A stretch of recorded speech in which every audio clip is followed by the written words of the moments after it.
Leopoldville of deposed Premier Lumumba following his capture by crack commandos of strongman Colonel Mobutu. 10 mga African presidents na pinaslang sa isang napakabrutal na paraan. Maraming mga African presidents ang pinatay dahil sa paghahangad nila na magkaroon ng kapayapaan sa kanilang teritoryo. Marami din kasing mga grupo ang hindi sang-ayon sa kanilang layunin. Ngunit magkaganon pa man ay malaki pa din ang naging ambag nila sa kalayaan ng kanilang bansa. Kung kaya't sa video na ito ay kikilalanin natin ang 10 mga African presidents na pinaslang. Kaya naman simulan na natin.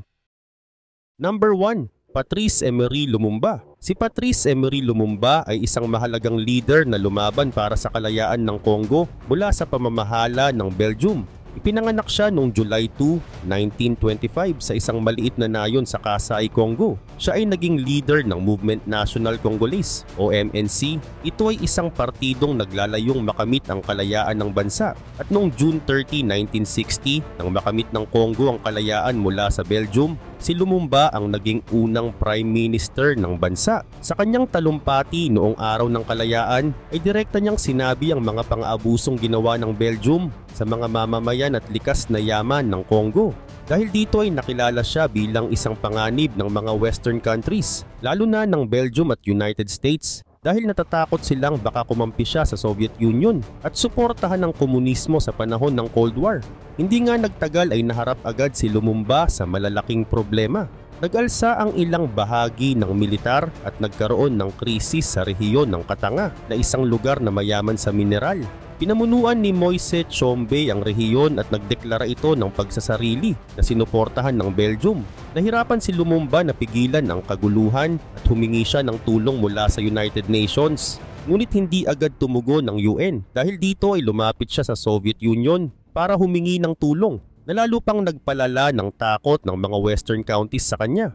Samantala, noong September 1960, si Lumumba ay pinatalsik sa pamamagitan ng isang coup na pinamunuan ni Joseph Mobutu na may suporta mula sa United States at Belgium. Siya ay inaresto at ipinasa sa kanyang mga kalaban sa Katanga kung saan siya pinahirapan at pinatay noong January 17, 1961. Ang brutal na pagpatay kay Lumumba ay naging simbolo ng marahas na pag-aalis ng mga leader na nagnanais ng tunay na kalayaan sa Afrika. Ang kanyang pagkamatay ay nagdulot ng malaking epekto sa buong mundo. Ipinakita nito na kahit sinasabi ng mga Western countries na sinusuportahan nila ang kalayaan ay hindi nila kayang payagan ang mga bansa tulad ng Congo na magkaroon ng tunay na kasarinlan, lalo na kung ang mga leader nito ay lumalaban sa kanilang interes. Number 2. Sylvanus Olympio. Si Sylvanus Olympio ay ang unang pangulo ng Togo matapos nitong makamit ang kalayaan mula sa France noong 1960. Ipinanganak siya noong September 6, 1902 sa isang kilalang pamilya sa Togo. Nag-aral siya sa Europe at bago pumasok sa politika ay naging matagumpay siyang negosyante at economist. Dahil sa kanyang tagumpay ay nakuha niya ang tiwala ng marami at itinalaga sa mga matataas na posisyon sa gobyerno bago tuluyang maging pangulo. Bilang pinuno ng bansa, nais ni Olympio na gawing matatag ang ekonomiya ng Togo at alisin ang sobrang impluensya ng France. Isa sa kanyang mga plano ay ang paggawa ng sariling pera ng Togo upang hindi na umasa sa pera ng France. Ngunit hindi lahat ay sang-ayon sa kanyang mga desisyon, lalo na ang mga sundalo na nasanay sa suporta mula sa France. Kaugnay nito, noong January 13, 1963, si Olympio ay pinaslang sa isang coup or biglaang pag-agaw ng kapangyarihan na pinangunahan ng mga sundalong rebelde. Kabilang sa mga namuno ng coup ay si Gnassingbé Eyadema na isang dating sundalo ng French Foreign Legion. Sinasabing hinarap si Olympio ng mga sundalo sa labas ng Embassy ng Amerika sa Lomé, ang kabisera ng Togo, at doon siya pinatay. Ang coup na pumatay kay Olympio ay isa sa mga unang ganitong pangyayari sa Afrika matapos makalaya mula sa mga kolonyalist. Dahil sa kanyang pagkamatay ay nagsimula ang isang mahabang panahon ng kaguluhan sa politika ng Togo at pumasok ito sa pamamahala ng militar. Maraming naniniwala na kung hindi napatay si Olympio ay maaaring naging mas maunlad at demokratiko ang Togo. Hanggang ngayon ay hindi pa rin nakakalimutan si Sylvanus Olympio. Maraming taga-Togo ang naniniwala na kung nagtagumpay ang kanyang mga plano ay maaaring mas maganda ang kinabukasan ng bansa. Ngunit ang kanyang pagkamatay ay nagsilbing paalala ng mga hamon na kinaharap ng mga bansang tulad ng Togo na nagsusumikap maging ganap na malaya mula sa kanilang mga dating mananakop. Number 3, Narta Tombalbay. Si Narta Tombalbay ay isang dating pangulo ng kanyang bansa na nakilala dahil sa kanyang hangarin na baguhin at paunlarin ang buhay ng kanyang mga kababayan. Siya ay galing sa simpleng pamilya, ngunit sa pamamagitan ng kanyang sipag at talino ay umangat siya sa politika. Marami ang sumuporta sa kanya dahil sa kanyang mga pangarap na makapagbigay ng mas magandang kinabukasan para sa bansa. Bilang pangulo ay nagpatupad siya ng mga programa para sa edukasyon, agrikultura at infrastruktura. Gusto niyang maging moderno ang kanilang bansa at mapabuti ang pamumuhay ng mga tao, lalo na ng mga mahihirap. Pero hindi lahat ng tao ay natuwa sa kanyang mga plano. Maraming makapangyarihang pamilya at politiko ang hindi sumang-ayon sa kanya dahil natatakot silang mawala ang kanilang impluwensya at kapangyarihan. Pero kahit maraming kalaban at panganib sa kanyang buhay, ay ipinagpatuloy ni Tombalbay ang kanyang mga gawain. Hindi siya natakot sa mga banta at buong tapang niyang sinusuportahan ang mga proyekto para sa ikabubuti ng bansa. Ngunit isang gabi ng December, habang siya ay pauwi mula sa isang pagtitipon, ay bigla siyang pinatay ng mga armadong lalaki habang siya ay nasa loob ng kanyang sasakyan. Siya ay agad na nasawi dahil sa mga tinamong sugat mula sa pamamaril. Ang kanyang pagkamatay ay nagdulot ng malaking takot at kalituhan sa buong bansa. Maraming tao ang nagtatanong kung sino ang nasa likod ng krimen. Ang iba ay naniniwala na ito ay gawa ng kanyang mga kalaban sa politika na ayaw sa mga pagbabagong nais niyang ipatupad.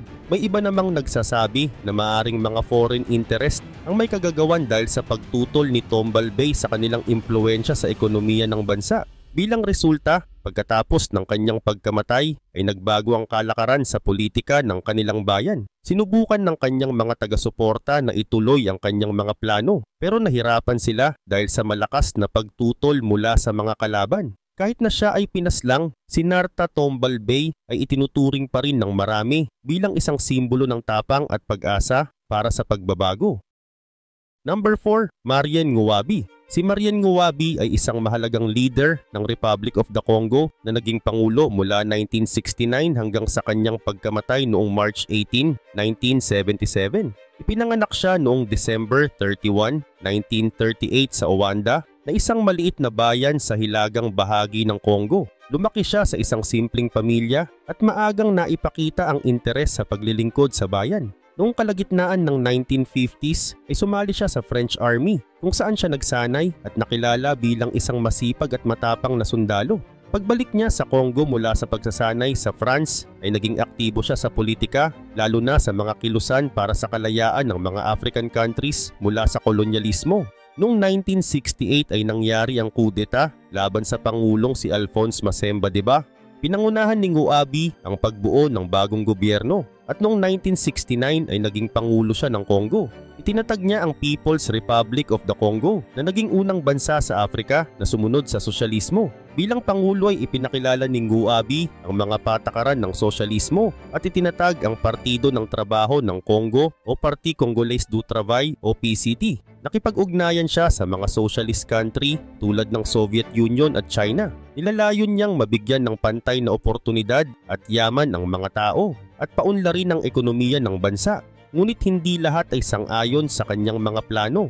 Nagkaroon ng mga alitan sa loob ng militar at pamahalaan dahil sa iba't ibang pananaw sa pamumuno ni Nguwabi. Samantala, noong March 18, 1977, si Marian Nguwabi ay pinaslang sa kanyang opisina sa Brazzaville, ang kabisera ng Congo. Isang grupo ng mga armadong tao ang pumasok at binaril siya hanggang sa mamatay. Ang kanyang pagkamatay ay nagdulot ng malaking gulo sa bansa at maraming mga haka-haka ang lumabas kung sino ang tunay na may kagagawan nito. Napagbintangan ng iba't ibang grupo, kabilang na ang mga opisyal ng militar at mga dayuhang bansa na maaring may sariling interes sa politika ng Congo. Matapos ang kanyang pagkamatay, si Joaquim Ihombi Opango na isang opisyal sa militar ang pansamantalang humalili bilang pangulo. Subalit, hindi rin nagtagal ang katiwasayan sa pamahalaan.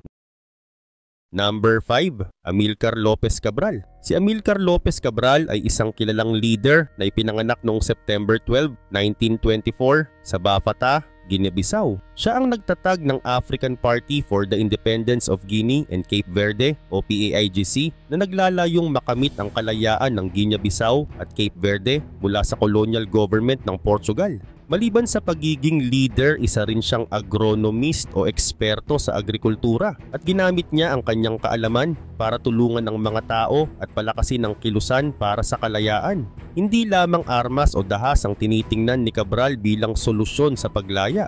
Naniniwala siya na mahalaga ang edukasyon at ang pagpapahalaga sa sariling kultura upang makamit ang tunay na kalayaan. Para kay Cabral, ang paglaya ay hindi natatapos sa pagpapaalis ng mga mananakop. Kailangan ding magbago ang lipunan upang maalis ang kahirapan, kawalan ng hustisya at kamangmangan. Kaya habang nakikipaglaban sila ay nagtayo rin sila ng mga paaralan at serbisyong pangkalusugan sa mga lugar na napapalaya mula sa kontrol ng mga Portuguese. Isa sa mga mahalagang ideya ni Cabral ay ang national liberation na hindi lang tungkol sa pagpapaalis ng mga dayuhan, kundi sa pagtatatag ng isang makatarungang lipunan. Gusto niyang tiyakin na pagkatapos ng kalayaan ay magkakaroon ng pantay-pantay na oportunidad ang lahat ng mamamayan at mawawala ang mga problema tulad ng diskriminasyon at kahirapan. Subalit noong January 20, 1973, siya ay pinatay sa Conakry, Guinea sa edad na 48. Ang pagpatay sa kanya ay isinagawa ng ilang mga kasamahan sa PAIGC na nagtaksil at naimpluwensyahan ng mga agents ng Portugal. Ginawa ito upang pahinain ang kanilang kilusan, ngunit hindi napigilan ng kanyang pagkamatay ang laban para sa kalayaan.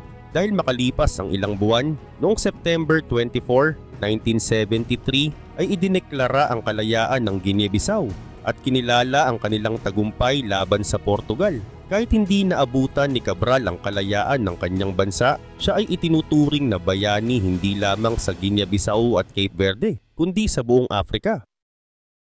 Number 6. Zamora Machel. Si Zamora Machel ay isang kilalang revolution leader mula sa Mozambique at naging unang pangulo ng bansa matapos itong makalaya mula sa pamumuno ng Portugal. Ipinanganak siya noong September 29, 1933 sa isang mahirap na pamilyang magsasaka sa rehiyon ng Gasa. Bata pa lamang siya ay nakita na niya ang hirap ng buhay at ang kawalan ng katarungan sa ilalim ng kolonyalism, kung kaya't maaga siyang nagkaroon ng hangaring labanan ang pang-api at kalayaan ng kanyang bayan.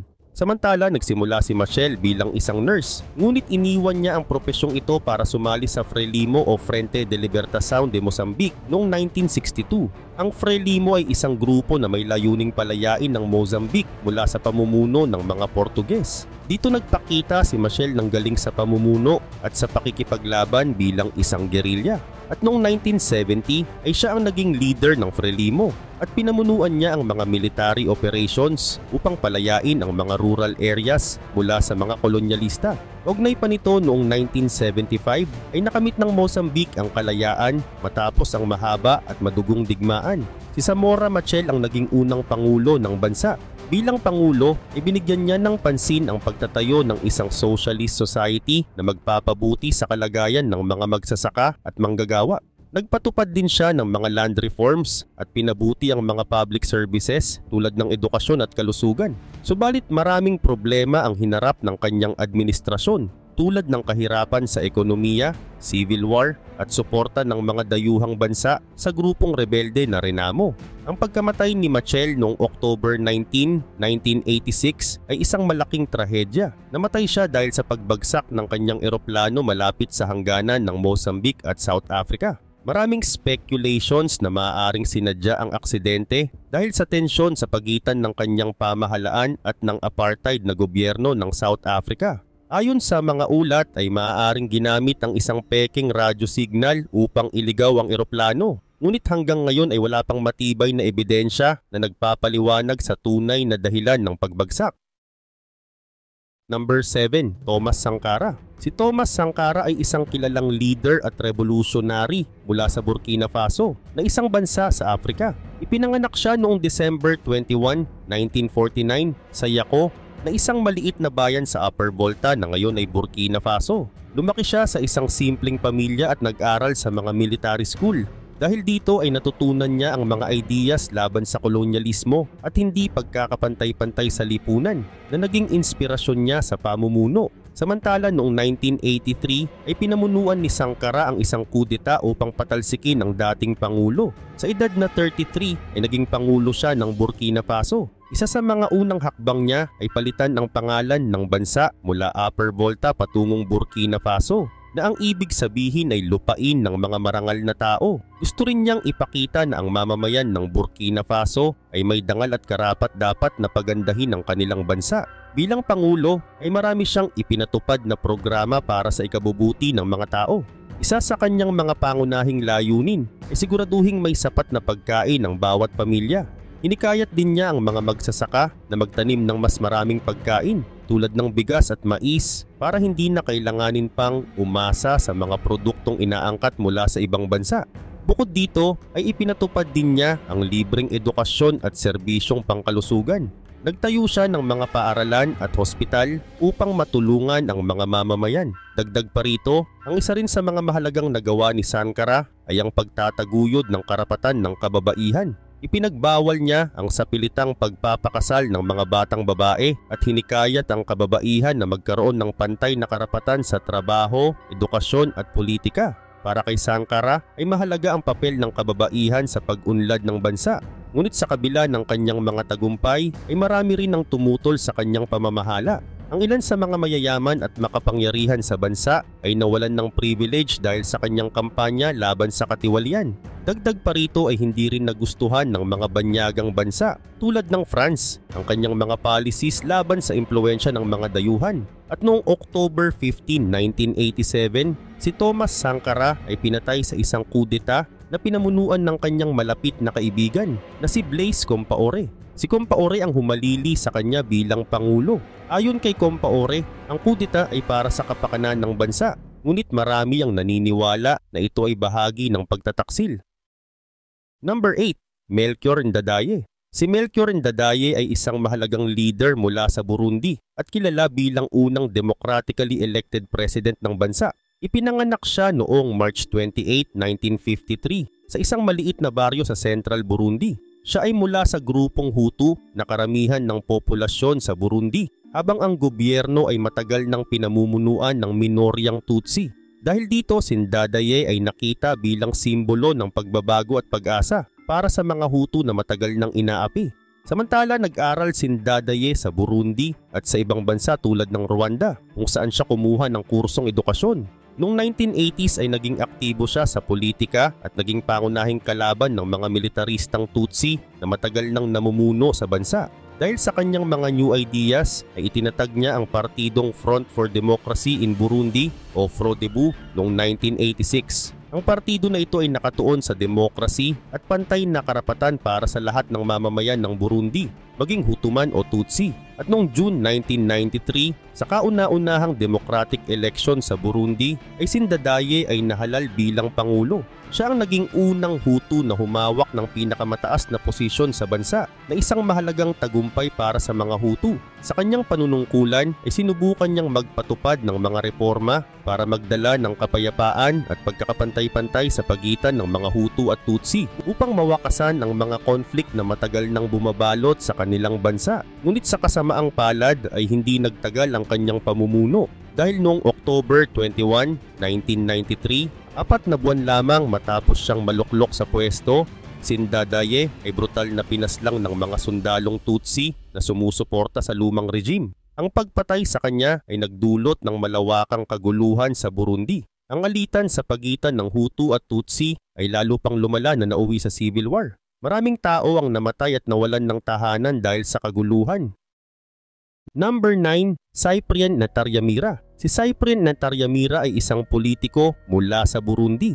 Ipinanganak siya noong March 6, 1955 sa Bujumbura at kabilang siya sa grupong Hutu. Bago siya naging Pangulo ay nagtrabaho siya bilang isang agronomist na tumutok sa pagpapabuti ng agrikultura sa Burundi. Nagtapos siya ng pag-aaral sa University of Burundi at sa Belgium at bumalik siya sa bansa upang maglingkod sa gobyerno. Samantala, noong 1993 ay nagkaroon ng matinding kaguluhan sa Burundi. Nagsimula ang civil war sa pagitan ng mga Hutu at Tutsi, ang dalawang pangunahing pangkat sa bansa. Nahalal si Melchior Ndadaye bilang unang Hutu na Pangulo, pero pinatay siya noong October 1993. Ang kanyang pagkamatay ay nagdulot ng karahasan at kaguluhan sa buong bansa. Bilang resulta, si Cyprien Ntaryamira ay nahirang bilang bagong Pangulo noong February 5, 1994 sa layuning magdala ng kapayapaan. Sinikap niyang pagtibayin ang pagkakasundo sa pagitan ng mga Hutu at Tutsi, pero nahirapan siya dahil sa patuloy na kaguluhan. Pero sa kasamaang palad ay hindi nagtagal ang termino ni Cyprien Ntaryamira bilang Pangulo. Noong April 6, 1994 ay namatay siya nang bumagsak ang eroplanong sinasakyan niya kasama ang Pangulo ng Rwanda na si Juvenal Habyarimana. Tinamaan ng missile ang eroplano malapit sa airport ng Kigali, Rwanda. Ang insidenteng ito ang nagpasimula ng genocide sa Rwanda kung saan napakaraming tao ang napatay. Kasama rin sa trahedyang ito ang pagkamatay ni Ntaryamira na nagpaigting pa sa kaguluhan sa rehiyon. Hanggang ngayon ay hindi pa rin malinaw kung sino ang responsable sa pagbagsak ng eroplano. May mga nagsasabi na mga Tutsi extremists ang may kagagawan, habang ang iba ay naniniwala na mga Hutu rebel ang gumawa nito. Ang insidenteng ito ay nagdulot ng malawakang karahasan hindi lang sa Rwanda kundi pati na rin sa Burundi na nagpalala ng sitwasyon. Number 10, Juvenal Habyarimana. Si Juvenal Habyarimana ay naging Pangulo ng Rwanda mula 1973 hanggang sa kanyang pagkamatay noong 1994. Ipinanganak siya noong March 8, 1937 sa Gisenyi, Rwanda. Siya ay mula sa grupong Hutu na mas nakararami sa Rwanda. Sa kanyang pamumuno ay pabor ang mga batas sa mga Hutu kaysa sa mga Tutsi na lalong nagpalala sa hidwaan ng dalawang pangkat. Samantala nakuha ni Habyarimana ang posisyon bilang Pangulo noong July 5, 1973 matapos niyang alisin sa pwesto ang dating Pangulo na si Gregoire Kayibanda sa pamamagitan ng kudeta. Sa ilalim ng kanyang pamumuno ay isang military government ang kanyang binuo at nagpatupad siya ng mga batas na nagpapalakas ng kanyang kontrol sa bansa. Sa kanyang rehimen ay tanging ang Movement Revolutionnaire National for the Development o MRND ang pinayagan sa bansa. Dahil dito ay mas lumalim ang hidwaan ng mga Hutu at Tutsi. Habang Pangulo ay ipinasa ni Habyarimana ang mga patakaran na nagdi-discriminate sa mga Tutsi. Lalong tumindi ang tensyon nang lumaban ang Rwandan Patriotic Front o RPF na isang rebeldeng Tutsi group. Nais ng RPF na ibalik sa Rwanda ang mga Tutsi refugees na tumakas mula sa bansa at mapabagsak ang gobyerno ni Habyarimana. Subalit noong April 6, 1994 ay namatay si Habyarimana nang pasabugin ng eroplanong sinasakyan niya habang papalapit sa Kigali, Rwanda. Kasama niyang namatay ang Pangulo ng Burundi na si Cyprien Ntaryamira na nasa parehong eroplano. Hanggang ngayon ay hindi pa tiyak kung sino ang responsable sa pagpapabagsak ng eroplano. Ngunit may mga nagsasabi na mga Hutu extremists ang may gawa nito para pigilan ang kapayapaan sa pagitan ng mga Hutu at Tutsi. Gayun din naman ang pagkamatay ni Habyarimana ang naging sanhi ng pagsiklab ng Rwandan genocide na kung saan ay humigit kumulang 800,000 hanggang 1,000,000 tao. Nakaramihan ay mga Tutsi ang pinatay. Sa loob ng 3 buwan mula April hanggang July 1994 ay naganap ang massacre na pinangunahan ng grupong Hutu na Interahamwe at iba pang kaalyadong grupo.